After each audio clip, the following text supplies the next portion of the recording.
This man went to college and was averaging 43? Man, get the hell up out of here, man. What the hell? He averaging 43. Averaging. That means every game he getting that, he at least getting 40. What's good, YouTube? It's your boy Damo Love Sports, man. I'm back again with another reaction video. Today, we got another homework assignment, man. We got the man Pistol Pete. Pete Maravich. I think that's how you say his last name. Pete Maravich. We got how good was Pistol Pete Maravich? Yeah, I said that right. How good was Pistol Pete Maravich actually? So how good he actually was, you know what I'm saying? That's what we finna figure out today. You know what I'm talking about? If you're new to the channel, hit that subscribe button. Join the Love Sports channel, man. Join the family, man. If you love sports, this is the place for you. Other than that, I ain't gonna hold y'all no further ado. Let's get right into this video, man. Yes, sir. Pete Maravich, better known as Pistol Pete, was one of the best NBA players of the 70s, a dribbling magician, outstanding shooter, and arguably the greatest NCAA player ever. Pete was playing a brand of basketball 40 years ahead of his time, and players today can't even do some of the stuff the Pistol did in the 70s. Man, I ain't gonna cap. I know the video just started, but he said arguably the best NCAA player of all time? Man, I gotta go check that out after this video, you know what I'm saying? Let me know if y'all want to see that, because I gotta see that. Arguably the best of all time is that, man, that's a hell of a statement. Hold on now. Here's the career retrospective of Pete Maravich and how his showmanship influenced future NBA stars, who stole a lot of their moves from the Pistol. Early life and the origin of the Pistol. Pete Maravich was born in 1947, and basketball was in his blood. His father, Press, was a professional player for 2 years in the NBL and BAA, two leagues that merged and became the NBA in 1949. Press then started coaching, and because of his job, the Maravich family had to move a lot. The only constant for Press and his son Pete was basketball, which was a dish served for breakfast, lunch, and dinner. While Pete was only an infant, he already started dribbling, and by the age of 7, he started playing organized basketball. When Press Maravich coached at Clemson University, he would always bring Pete to practices and games, and the two would always talk about basketball in some shape or form. Pete would dribble the basketball on his way to school, while he rode on a bike, and even slept with the ball. At the age of 12, he was practicing up to 10 hours a day. His father taught him the fundamentals, but Pete loved basketball so much that he started improvising, and countless hours in the gym all alone gave birth to some of the most spectacular moves the NBA has ever seen. But more on that later. As a freshman, Pete started playing for Daniels High School in Clemson at the age of 14, but he barely played on a team filled with seniors. And even when Pete would come into the game, the older guys avoided passing him the ball. The crowd also laughed when they saw the small, skinny 14-year-old on the floor, which pissed the hell out of Pete. However, one single shot changed everything. Pete's team was down by 1 in the last seconds. Because he hardly ever had the ball, the opponents never guarded Maravich, so the Daniels coach decided to pass the ball to Pete. He got the open shot and made the game winner, and it was then that he received the nickname Pistol Pete. It was given to him by a reporter who noticed that when Pete shot towards the basket, it looked like he was pulling out a gun. The nickname remains, and the legend of the Pistol Pete was born. NCAA GOAT. After graduating from high school, Pete and his father decided that Pete should go to prep school for another year. Pete was 6'3" at the time, but he weighed just over 130 pounds and could not withstand physical duels at the college level. Yeah, I was about to say 6'3", but he said only 130? 6'3" and 130 pounds, man, that's very little, bro. That's real little. Yeah, he had to get some weight put up on him, especially if he in there hooping with the big boys, man. You got to get some weight on you, man. You got the height, but you can still get bullied because 130, man, that ain't nothing to be 6'3".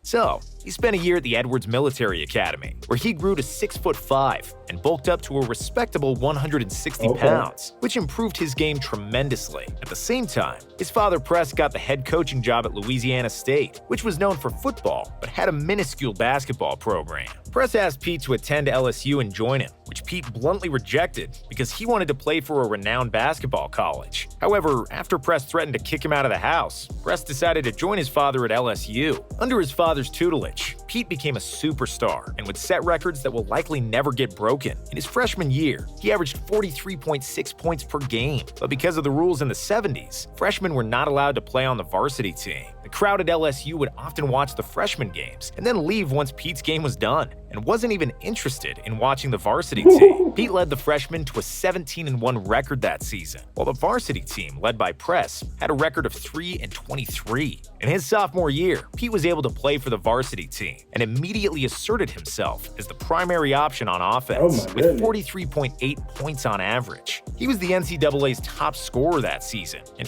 this man went to college and was averaging 43? Man, get the hell up out of here, man. What the hell? He averaging 43. Averaging. That means every game he getting there, he at least getting 40. A slow game for him, a bad game for him may be 25. Bro, come on, man. This man is ill.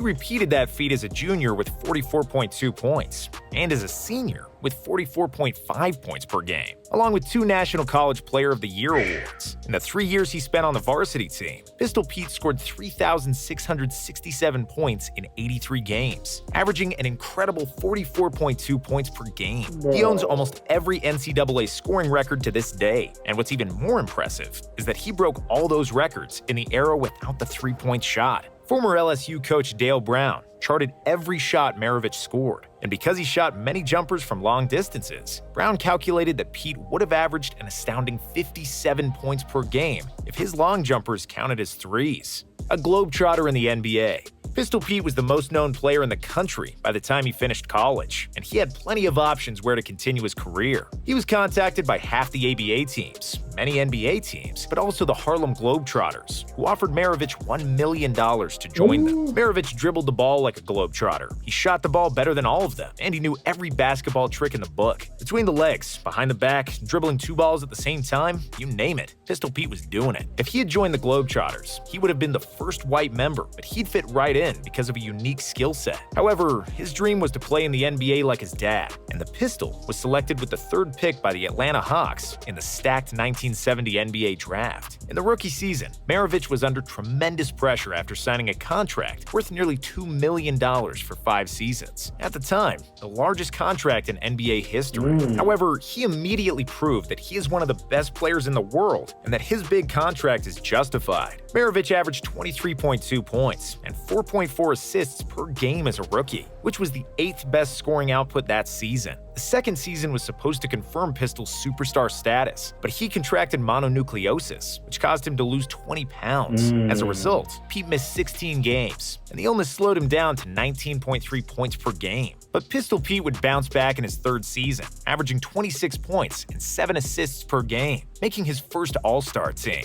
In his 4th and final season with the Hawks, Pete was the 2nd best scorer in the league, with 27.7 points per game. But the Hawks played miserably and didn't even make the playoffs after 3 straight first-round playoff exits. We got the Jazz. New Orleans Jazz joined the NBA in 1974, and in the expansion draft, they acquired Maravich from the Hawks for 2 players and 4 draft picks. By doing so, they signed the local hero, considering that the Jazz Arena was less than 100 miles away from LSU. Joining a newly established franchise is a double-edged sword, and Pete learned that the hard way. Yes, he was a beloved superstar, and all the fans wanted to see him play, but on the flip side, the New Orleans Jazz wasn't any good, just like most new teams aren't. The Jazz didn't make the playoffs until 1984, 5 seasons after Maravich left the team and their relocation to Utah. But even though he never made the playoffs, Pistol Pete was playing the basketball of his life with the Jazz as one of the most unstoppable players in the league. He averaged 25.2 points and 5.6 assists in 5.5 seasons with the franchise. Man, I know that was trash too, bro. I'm out here hooping. I'm out here busting ass every night, and we losing. You know how miserable that is? You beating, you know nobody on this other team can mess with you. You scoring, you doing everything you can. But your team so ass, y'all still losing. I would be so damn mad, bro. I ain't gonna lie. That's just because of my competitive spirit. You know what I'm saying? I would be mad as hell. What? During which he led the NBA in scoring with 31 points per game in 1977, along with 3 All-Star appearances and 3 All-NBA nods. On February 5th, 1977, in a game against the New York Knicks, the Pistol scored 68 points, a career high, and at the time, the most points ever by a guard. The feat is even more impressive when we know that he was guarded by Walt Frazier, one of the premier defensive guards of the 70s, and that he scored 68 without a three-pointer. In 1978, Maravich played the best all-around season of his career, averaging 27 points, 6.7 assists, and a career-high 2 steals per game. He would have probably led the league in scoring once again, and likely even pushed the Jazz to the playoffs, but he unfortunately injured his knee halfway through the season and was forced to miss the final 32 games of the season. Before he got hurt, the Jazz had a winning record due to a 10-game win streak. After Maravich went down, they lost 8 in a row, and their playoff hopes were shot dead. Unfortunately for Maravich and the Jazz fans, knee injuries plagued Pete for the rest of his career, as he only played 2 more years in the NBA. After the Jazz moved to Salt Lake City in 1979, they traded Maravich mid-season to the Celtics, where he teamed up with rookie Larry Bird. It was the first NBA season with a three-point line, and Maravich immediately proved what kind of a shooter he was. The Pistol shot 67% for 3 in his final year, with bad knees that severely hampered his movement. Legacy. Pistol Pete was a basketball savant, and he played basketball 30 or 40 years ahead of his time. At the time of his retirement, he had by far the best handles in NBA history, and many of the greatest ball handlers took many pages out of Pete's ball handling book. He was a trendsetter that inspired generations, and if your favorite ball handler didn't learn from the Pistol, they likely stole some moves from someone who stole from Pete. That LaMelo Ball underhand full-court pass, Maravich did that in the 70s. Magic Johnson's around-the-back defender freeze and then pass, Maravich did that too. Hook shot like Kareem, turnaround jumper like MJ, or readjusting his jump shot mid-air like Larry Bird. It was all routinely done by the Pistol. When he played the game, the NBA was dominated by centers like Wilt Chamberlain and Kareem, and guards like him were unicorns. Other than Jerry West, nobody else attempted that many jump shots, let alone made them with great accuracy. With an unbelievable floater and layup game, finishing with both hands, killer handles, and the ability to both score and pass, Pistol Pete is most often compared to Steve Nash, a guy who came to the NBA 16 years ago. That's a great, man, that is a great, comparison, bro. Literally, that's literally what I was thinking. I'm like, he's super fundamental. He has great ball control. I could tell, he real fundamental. He doing all these nice moves, but they not he not overdoing it. You know what I'm saying? Over dribbling. He real fundamental. I could tell, bro. His fundamentals is A1. And I was thinking in my head, I just ain't said out loud. He kind of remind me of a Steve Nash. It's crazy that bro said that. That's a good ass comparison. After Maravich retired. If he played in a three-point era, he would likely average around 30 points per game, and if he played in a better team, he could have easily been an MVP multiple times and won a few championships. However, Pete didn't have the best of luck in his career and life. In one interview in 1974, Pete said, "I don't want to play in the NBA for 10 years and then die of a heart attack at 40, but unfortunately, that's precisely what happened." His NBA career was cut short after 10 years due to knee injuries, and in 9 of 10 seasons, his teams had a losing record. And then in 1988, almost like he predicted it, he died of a heart attack at the age of 40 when he was playing pickup basketball. An autopsy revealed the cause of death to be a rare heart defect. He had been born with a missing left coronary artery. He lived for basketball, was a gym rat all his life, and ultimately died on the court. His last words were, "I feel great." His last words were, "I feel great." That's crazy, bro. And it's crazy for him to predict. What's the odds of you saying something like that and then the exact thing you said happens? That just goes to show y'all, bro, the tongue is a powerful thing. It's a powerful tool, man. Seriously, man. Rest in peace, man. Pistol Pete, man. Rest in peace, Pistol Pete. Man, bro was nice, you know what I'm saying? You know, if you're new to the channel, hit that subscribe button. Join the Love Sports family, man. If you love sports, this is the place for you, you know what I'm saying?